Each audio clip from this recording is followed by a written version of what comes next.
ఆ ఛానల్ యొక్క screen shot కనిపిస్తూ ఉంటుంది. అలాగే డిస్క్రిప్షన్లో నేను అలాగే లింక్ ప్రొవైడ్ చేస్తాను, ఫస్ట్ కామెంట్లో పిన్ చేస్తాను. ఆ ఛానల్లోకి వెళ్ళండి. మ్యాక్సిమం మీరందరూ ఎంగేజ్ అయ్యే విధంగా నాలో ఉన్న మరి ఇంకొక టాలెంట్ని కూడా మీరు చూడగలుగుతారు. ఆఫ్ స్క్రీన్ నేను ఎలా ఉంటానో కనిపిస్తాను, ఆన్ స్క్రీన్లో ఎప్పుడు బైకుల గురించి, వాటి రైడ్స్ గురించి, మైలేజ్ గురించి, ఇంజిన్ ఆయిల్స్ గురించి, వీటి గురించి వాటి గురించి అని టెక్నికల్గా మాట్లాడే నేను నా పర్సనల్ లైఫ్లో ఎలా ఉంటాను అనే దాని గురించి కూడా నేను సపరేట్గా నేను ఛానల్ మెయింటైన్ చేస్తున్నాను అనమాట. Hello all, welcome to Srikanth Mototech Q&A ఎపిసోడ్కి అందరికీ స్వాగతం. లాస్ట్ సండే రావాల్సిన Q&A వీడియో ఇప్పుడు వస్తుంది. సారీ, లేట్ అయింది, కొంచెం బిజీ స్కెడ్యూల్ వల్ల నేను చేయలేకపోయాను. ఇంకెప్పుడు లేట్ కాకుండా చూసుకుంటాను. సో Q&A ఎపిసోడ్లో లాస్ట్ సండే కామెంట్ చేసిన వాళ్ళ కామెంట్స్, ఇంట్రెస్టింగ్ ఉన్న వ్యాలిడ్ కామెంట్స్ పిక్ చేశాను. సో వాటికి రిప్లై ఇవ్వడానికి ట్రై చేస్తాను. మీకు కూడా ఏమైనా డౌట్ ఉండి ఈ 2025 జనవరిలో కొత్త మోడల్స్ వచ్చిన తర్వాత వెహికల్ కొనాలని చూస్తున్నట్లయితే, ఏ వెహికల్ కొనాలో అర్థం కాకుండా కన్ఫ్యూజన్లో ఉన్నట్లయితే మీ కామెంట్స్ని ఈ వీడియో కింద కామెంట్ సెక్షన్లో కామెంట్ చేయండి. నెక్స్ట్ సండే మీకు రిప్లై ఇవ్వడానికి ట్రై చేస్తాను. సో కొంతమంది కామెంట్స్ పిక్ చేయలేదని మీరేం వర్రీ అవ్వద్దు, ఎందుకంటే నేను కొన్ని లిమిటెడ్ కామెంట్సే తీసుకుంటాను. ఆ కామెంట్స్ కూడా సో ఎక్కువ మంది అడిగే కామెంట్స్ అండ్ నేను చదివితే ఆన్సర్ ఇస్తే యూస్ఫుల్గా ఎక్కువ మందికి ఉండే కామెంట్స్నే పిక్ చేస్తున్నాను అనమాట. మీకు ఇంకా డౌట్స్ ఉండి సో నాతోటి మెసేజ్ రూపంలో మాట్లాడాలనుకున్నట్లయితే ఇన్స్టాగ్రామ్ ఐడిని నేను ఇక్కడ స్క్రీన్ మీద ప్రొవైడ్ చేస్తున్నాను. సో అలాగే లింక్ కూడా డిస్క్రిప్షన్లో అలాగే ఫస్ట్ కామెంట్లో పిన్ చేస్తాను. మీరు అక్కడికి వెళ్ళి ఇన్స్టాగ్రామ్లో మెసేజ్ చేయండి, మాక్సిమం రిప్లై ఇవ్వడానికి అయితే ట్రై చేస్తాను. అలాగే ఒక చిన్న జనరల్ టాపిక్ గురించి కూడా మీతో నేను మాట్లాడాలి. చాలామంది కామెంట్ సెక్షన్లో కామెంట్ చేయడం నేనైతే చూశాను అనమాట. బ్యాక్గ్రౌండ్ మార్చవా, ఎప్పుడు ఇలానే చేస్తావా, కెమెరా క్వాలిటీ పెంచవా అని చెప్పి. సో నాకు ఛాన్స్ లేదు, ఎందుకంటే నాకు యూట్యూబ్ నుంచి వచ్చే రెవెన్యూ అంత ఏమీ ఉండదు. నాకు జస్ట్ 4,000 లోపలికి వెళ్ళగలిగేంత రెవెన్యూ మాత్రమే వస్తుందన్నమాట. మీరు చూసుకున్నట్లయితే ఆల్మోస్ట్ 4 years నుంచి యూట్యూబ్ చేస్తున్నాను. స్టిల్ నాకు ఎలాంటి ఎక్కువ రెవెన్యూ బ్యాక్గ్రౌండ్లు మార్చేసి కెమెరా క్వాలిటీలు మార్చేసి అంత రెవెన్యూ అయితే నాకు రాదన్నమాట. నేను అప్పుడెప్పుడో కొనుక్కున్న ఒక 25,000 రూపాయలు రియల్మీ ఫోన్ ద్వారా నేను ఇంకా స్టిల్ వీడియోస్ అయితే చేస్తున్నాను.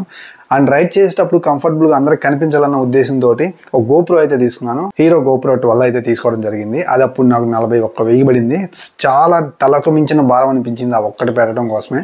అండ్ అలాగే బ్యాక్గ్రౌండ్ చేంజ్ చేయాలంటే కూడా నేను సపరేట్గా స్టూడియో బిల్డ్ చేసుకోవాలి. ఇప్పుడు ప్రజెంట్ ఉన్న నా లైఫ్ స్టైల్లో నాకు వచ్చే రెవెన్యూ అనేది అండ్ నా ఇన్కమ్ సోర్స్ అనేది ఆ బ్యాక్గ్రౌండ్ అంతా మార్చేంత అండ్ కొత్త స్టూడియోని బిల్డ్ చేసుకునేంత అయితే లేదు. సో అందుకే ఇలానే అడ్జస్ట్ అయి చేసుకుంటున్నాను. నాకు కష్టంగానే ఉంది. సో నాకు ఇంతకంటే ఛాన్స్ లేదు. సో మీరు సపోర్ట్ చేసి అలాగే మన ఛానల్ ఇంకాస్త మంచి స్టేజ్కి తీసుకెళ్తే ఫ్యూచర్లో నేను చాలా మంచి కెమెరా క్వాలిటీ అలాగే మంచి బ్యాక్గ్రౌండ్ అయితే తీసుకురావడానికి ట్రై చేస్తాను అన్నమాట. సో అర్థం అవుతుందని నేనైతే అనుకుంటున్నాను. అలాగే నేను ఎప్పుడూ మీ ముందుకు తీసుకురాకూడదు అనుకున్నాను ఈ టాపిక్ని. నేను ఈ ఛానల్ అయితే ఎలా అయితే ఎవరి చేత ప్రమోషన్ చేయించుకోకుండా ఇంత దూరం తీసుకొచ్చుకున్నాను, 80,000 సబ్స్క్రైబర్స్ వరకు. అలాగే నేను పర్సనల్ ఛానల్ ఒకటి పెట్టుకున్నాను. ఆ పర్సనల్ ఛానల్ నా ఫ్యామిలీ వ్లాగ్స్ అండ్ అంటే ఈ ఇన్కమ్ సోర్స్ సరిపోక నేను సెకండరీ ఇన్కమ్ కోసం ట్రై చేశాను అన్నమాట. సో అదైతే మాత్రం మీ దాకా తీసుకురాకూడదు అనుకున్నాను. దాంట్లో చాలా వీడియోస్ చేశాను. 4,000 5,000 మంది సబ్స్క్రైబర్స్ ఉన్నారు దగ్గర. నా లైఫ్ స్టైల్ ఏంటి, నేను ఎలా ఉంటాను అంటే నేనుగా మీకు కనిపించాలని ఆ వీడియోస్ కూడా చూడాలనుకున్నట్లుగా ఆ ఛానల్ యొక్క స్క్రీన్ షాట్ కనిపిస్తూ ఉంటుంది. అలాగే డిస్క్రిప్షన్లో నేను అలాగే లింక్ ప్రొవైడ్ చేస్తాను, ఫస్ట్ కామెంట్లో పిన్ చేస్తాను. ఆ ఛానల్లోకి వెళ్ళండి. మ్యాక్సిమం మీరందరూ ఎంగేజ్ అయ్యే విధంగా నాలో ఉన్న మరి ఇంకొక టాలెంట్ని కూడా మీరు చూడగలుగుతారు. ఆఫ్ స్క్రీన్ నేను ఎలా ఉంటానో కనిపిస్తాను, ఆన్ స్క్రీన్లో ఎప్పుడు బైకుల గురించి, వాటి రైడ్స్ గురించి, మైలేజ్ గురించి, ఇంజిన్ ఆయిల్స్ గురించి, వీటి గురించి వాటి గురించి అని టెక్నికల్గా మాట్లాడే నేను నా పర్సనల్ లైఫ్లో ఎలా ఉంటాను అనే దాని గురించి కూడా నేను సపరేట్గా నేను ఛానల్ మెయింటైన్ చేస్తున్నాను అనమాట. సో మన ఛానల్ వైపు నుంచి ప్రమోట్ చేసి ఆ ఛానల్కి సంబంధించిన లింక్ చూపిస్తూ మాట్లాడకూడదు. డైరెక్ట్గా దాంట్లో నేను నిరూపించుకోవాలని ట్రై చేశాను. బట్ అయినా ఇప్పుడున్నటువంటి నా పరిస్థితికి నాకు వచ్చే ఇన్కమ్కి ప్రాబ్లమాటిక్ అనిపించి మన సబ్స్క్రైబర్స్ని అడిగితే తప్పేంటి, సపోర్ట్ చేయరా అన్న ఉద్దేశంతో నేనైతే మీకు ఇక్కడ లింక్ అయితే చూపిస్తున్నాను. మీరు నన్ను ఎట్లా సపోర్ట్ చేశారు ఈ ఛానల్లో, అలాగే ఆ ఛానల్ కూడా సపోర్ట్ చేస్తారని మనస్ఫూర్తిగా ఆశిస్తున్నాను. ఇప్పటికే చాలా ఎక్కువ టైం తీసుకున్నాను. సో ఓపిక్గా విన్న వాళ్ళకి thank you very much. First comment వచ్చేసరికి ఇయర్ మారుతుందని 4.5 months నుంచి వెయిట్ చేస్తున్నాను. అయితే 2025 ఫిబ్రవరిలో మనం బండి కొనేటప్పుడు బండి మ్యానుఫ్యాక్చరింగ్ 2024 లేక 2025 అని ఎలా తెలుసుకోవాలి, రిప్లై ఇవ్వండి అన్న. ఇది చాలామందికి ఉపయోగపడవచ్చు కదా, ఎందుకంటే నాలాగా చాలామంది 2025 కోసం వెయిట్ చేస్తూ ఉంటారని అడుగుతున్నారు. మంచి క్వశ్చన్ అడిగారు. 100% అయితే ఉపయోగకరమైనటువంటి కామెంట్ అన్నమాట. 2025 బండిని కొందామని వెళ్ళి 2024 బండి కొనుక్కొని వస్తారన్నమాట. దీన్ని చూసుకోకపోతే ఇలానే జరుగుతుంది. సో మనం ఏం చేయాలంటే ముందు బండి చుట్టూతా తిరిగి వాక్ అరౌండ్ చేస్తే బ్యాక్ సైడ్ కానీ లేదంటే చాసెస్ మీద కానీ ఒక మ్యానుఫ్యాక్చరింగ్ లేబుల్ ఉంటుందన్నమాట. ఈ లేబుల్ లేకుండా బండిని అమ్మటం చట్టరీత్యా నేరం అన్నమాట. కంపల్సరీగా ఉంటుంది. ఇఫ్ ఇన్ కేస్ లేకపోతే చూపించమని అడగండి. సో దాని మీద month, year, manufacturing year, month, డేట్తో సహా ఉంటుందన్నమాట.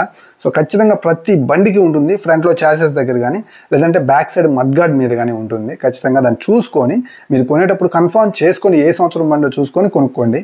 నెక్స్ట్ కామెంట్ వచ్చేసరికి, hi bro, TVS raider 125 bike 2025లో ఏమైనా అప్డేట్ ఫీచర్స్తో వస్తాయా చెప్పు బ్రో, తీసుకుందామని అనుకుంటున్నానని చెప్పి కామెంట్ చేశారు. టీవీఎస్ రైడర్ 125cc బండిలో కొత్తగా మనకి ఐగో అసిస్ట్ అనేటువంటి మోడల్ అయితే వచ్చింది. అదే బ్లాక్ అండ్ గ్రే ఫినిషింగ్ తోటి వచ్చింది కదా, లాస్ట్ మనకి 2024 ఎండ్లో వచ్చింది. ఆ బైక్లో మనకి టార్క్ ఎక్స్టెండ్ అయ్యే ఫీచర్ అయితే ఒకటి ఉందన్నమాట.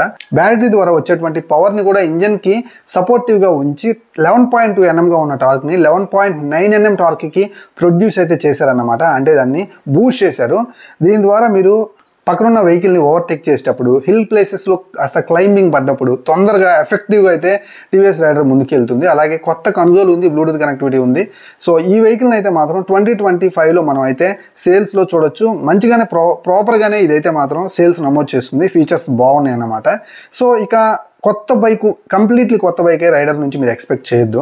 ఇక మనకి 2025 మిడ్లో ఏమన్నా స్పెషల్ ఎడిషన్స్ పేరుతోటి రైడర్లో మనకి కొత్త వేరియంట్స్ అయితే తీసుకురావచ్చేమో కానీ, సో అపీరెన్స్ వైజ్ మనకైతే ఇంజన్లో కానీ ఇంకా కొత్త ఫీచర్స్ కానీ మ్యాక్సిమం టెక్నాలజీ వైజ్ కూడా వచ్చే ఛాన్స్ అయితే లేదు. రైడర్ 125లో ఐగో అసిస్టెంట్ అయితే మాత్రం మీరు ఎక్స్పీరియన్స్ చేయండి, హ్యాపీగా మోడల్ కొనుక్కోవచ్చు, ప్రాబ్లం అయితే ఏం లేదు. నెక్స్ట్ కామెంట్ వచ్చేసరికి జయకృష్ణ అడుగుతున్నారు, బ్రదర్ SP 125కి ఏ ఇంజిన్ ఆయిల్ బాగుంటుందని చెప్పండి అని అడుగుతున్నారు. సో ఇది నేను జస్ట్ డెమో కోసం తీసుకున్నాను ఈ కామెంట్. ఒక SP 125 అనే కాదు, ఎంటైర్ ఏ బైక్ అయినా సరే, బైక్ తయారు చేసినటువంటి మ్యానుఫ్యాక్చరర్ మీకు ఒక మాన్యువల్ ఇస్తారనమాట. ఆ మాన్యువల్ గైడ్ని రిఫర్ చేయండి, ఒకసారి చూడండి. దాంట్లో ఆ ఇంజన్ తయారు చేసినటువంటి తయారీదారులు ఈ పలానా ఆయిల్ని యూజ్ చేయండి అని చెప్పి ప్రాపర్గా వాళ్ళు అయితే మీకు సజెస్ట్ చేస్తారు. ఆ ఆయిల్నే వాడండి. బయట దొరికే క్యాస్ట్రాలు, మొత్తులు ఏది పడితే అది వేస్తే ఇంజన్ యొక్క లైఫ్ అనేది చాలా డ్రాప్ అయిపోతుంది. సో మీరు 10 సంవత్సరాలు వాడదామని బైక్ తీసుకుంటే 2 సంవత్సరాలు రాకపోవచ్చు. ఒకటే ఇంజిన్ ఆయిల్ వాడాలి లైఫ్ మొత్తం, బైక్ లైఫ్ మొత్తం. అప్పుడు మీకు ప్రాపర్ ఇంజన్ అయితే ఎక్స్పీరియన్స్ చేయగలుగుతారు. నేనైతే మాత్రం మీకు సర్వీస్ సెంటర్ ఏదైతే ఉందో, ఆ కంపెనీ ఇచ్చేటువంటి ఏదైతే ఇంజిన్ ఆయిల్ ఉందో ఆ ఇంజిన్ ఆయిలే వాడండి అని నేనైతే చెప్తున్నాను. సో దయచేసి బయటికి పోసేసి ఇంజన్ అయితే పవర్ చేసుకోవద్దు. నెక్స్ట్ కామెంట్ వచ్చేసరికి శేఖర్ అడుగుతున్నారు, NS 160 N160 గురించి చెప్పండి అని అడుగుతున్నారు. సో NS 160 వచ్చేసరికి మనకి 1,75,000 రూపాయల ప్రైజ్లో లభిస్తుంది. N160 వచ్చేసరికి 1,67,000 రూపాయల దగ్గర లభిస్తుంది. సో NSలో మనకి 4 వాల్వ్ ఇంజిన్ ఉంటే N160లో మనకి 2 వాల్వ్ ఇంజిన్ అయితే ఆఫర్ చేస్తున్నారు అనమాట. NSలో ఆయిల్ కూలింగ్ ఉంటుంది. సో N సిరీస్లో మనకి ఆయిల్ కూలింగ్ అయితే ఉండదు. ఈ మధ్య రీసెంట్గా తీసేశారు, దానివల్ల ఎలాంటి ప్రాబ్లం కూడా లేదు. సో మనకి 2 వాల్వ్ ఇంజన్కి ఆయిల్ కూలింగ్ కాకుండా ఎయిర్ కూలింగ్ సరిపోతుంది అనమాట. మెయింటెనెన్స్ తగ్గుతుంది ఫస్ట్ ఆఫ్ ఆల్. సో అలాగే ఫీచర్స్ వైజ్, టెక్నాలజీ వైజ్ రెండు వెహికల్స్ కూడా సేమ్ టు సేమ్ అయితే ఉంటాయి. సో లుక్స్ డిఫరెన్స్ ఉంటాయి రెండింటికి మధ్య. నేనైతే పర్సనల్గా N160 తీసుకోమని సజెస్ట్ చేస్తాను, ఎందుకంటే తక్కువ ప్రైజ్లో వస్తుంది, పర్ఫార్మెన్స్ కూడా బాగుంటుంది. సో మీకు దాంట్లో దొరికే ఫీచర్స్ అన్నీ కూడా మీకు N సిరీస్లో దొరుకుతాయి అన్నమాట. సో దానికోసం ఇంకో 10,000 ఎక్స్ట్రా పెట్టమని నేనైతే మిమ్మల్ని ఇబ్బంది పెట్టదలుచుకోలేదు. అందుకే నేను N160 తీసుకోమని గట్టిగా అయితే స్ట్రాంగ్గా సజెస్ట్ చేస్తాను. నెక్స్ట్ కామెంట్ వచ్చేసరికి జస్ట్ చిల్ బ్రో అనే నేమ్ నుంచి అయితే వచ్చింది. అన్న, hero ఎక్స్పల్స్ 210 daily office to home and monthly once ట్రిప్కి చూస్ చేసుకోవచ్చు అని అడుగుతున్నారు. మీరు కనుక మీ రైడ్స్ని కాస్త అడ్వెంచరస్గా చేద్దాం అనుకుంటే ఈ అడ్వెంచరస్ వెహికల్ని అయితే మస్ట్ అండ్ షుడ్గా కొనుగోలు చేయొచ్చు. ఇంకా ఒక 30-40 కిలోమీటర్లో డైలీ యూసేజ్ కోసం బాగానే ఉంటుంది, తీసుకోవచ్చు. సో పర్సనల్ యూసేజ్ కోసం అయితే ప్రాపర్గా యూటిలైజ్ చేసుకోలేకపోయినప్పటికీ కూడా మీరు మంత్లీ కూడా 1-2 సార్లు అడ్వెంచరస్ ఫీల్ పొందే విధంగా లాంగ్ రైడ్స్ చేసే వాళ్ళు అయ్యండి. అండ్ పర్సనల్ లైఫ్లో చిన్న డైలీ నీడ్స్ కోసం వెళ్తూ వస్తానంటే నేను స్ట్రాంగ్గా సజెస్ట్ అయితే చేస్తాను. నెక్స్ట్ కామెంట్ వచ్చేసరికి శ్రీనివాస్ అడుగుతున్నారు, బ్రదర్ FZ V4 ఎప్పుడు తీసుకోవచ్చా, 2025 మోడల్లో కొత్త అప్డేట్స్ ఏమైనా వస్తాయా అని అడుగుతున్నారు. సో 2025లో Yamaha FZ V5 వచ్చే అవకాశం అయితే ఉంది. సో అప్డేట్ వచ్చిందాక వెయిట్ చేసి అయితే కొనండి. ఇప్పుడు తీసుకుంటే V4 లభిస్తుంది అన్నమాట మీకు. సో దయచేసి వెయిట్ చేసి కొనండి, తీసుకోవాలనుకుంటే టైం ఉంటే.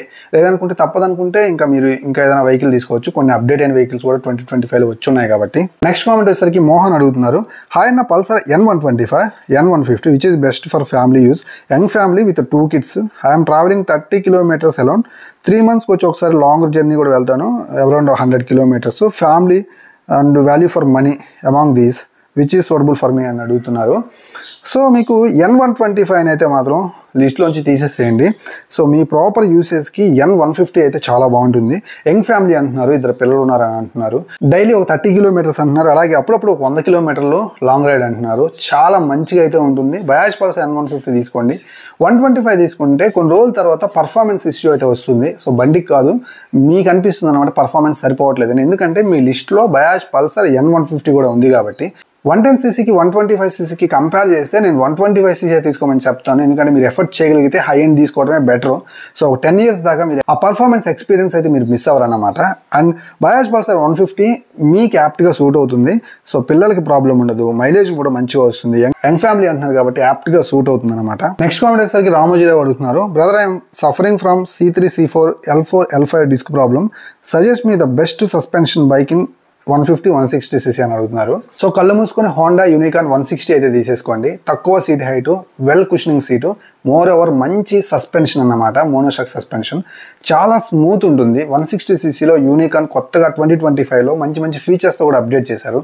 అదైతే మీకున్న ప్రాబ్లమ్కి బెస్ట్ సూట్ అన్నమాట. హ్యాపీగా తీసుకోండి, బిఫోర్ ద టెస్ట్ రైడ్ చేయండి, నేను చెప్పిన మాట కరెక్టో కాదో మీకు తెలుస్తుంది. నెక్స్ట్ కామెంట్ వచ్చేసరికి అన్న Platina HF deluxe best family mileage bike చెప్పని అడుగుతున్నారు.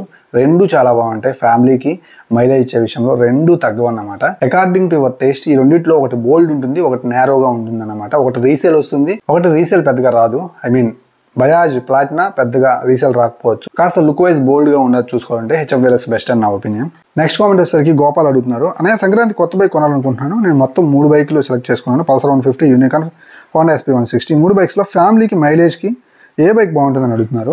50 to 60 తిరుగుతారంట డైలీ. సో ఫ్యామిలీకి మైలేజ్కి అయితే మాత్రం ఈ మూడిట్లో కొత్తగా లాంచ్ అయినటువంటి వచ్చినటువంటి హోండా యూనికాన్ 160 2025 మోడల్ అయితే తీసుకోండి. Type C ఛార్జింగ్ పోర్టు, అలాగే మంచి డిజిటల్ కన్సోల్ ఆఫర్ చేస్తున్నారు. LED సెటప్ తోటి, హెడ్ ల్యాంప్ వచ్చేసరికి LEDతో వస్తుంది, మంచి బైక్ అవుతుంది. ఫ్యామిలీకి మైలేజ్కి అయితే మాత్రం కళ్ళు మూసుకొని యూనికాన్ 160 తీసుకోండి.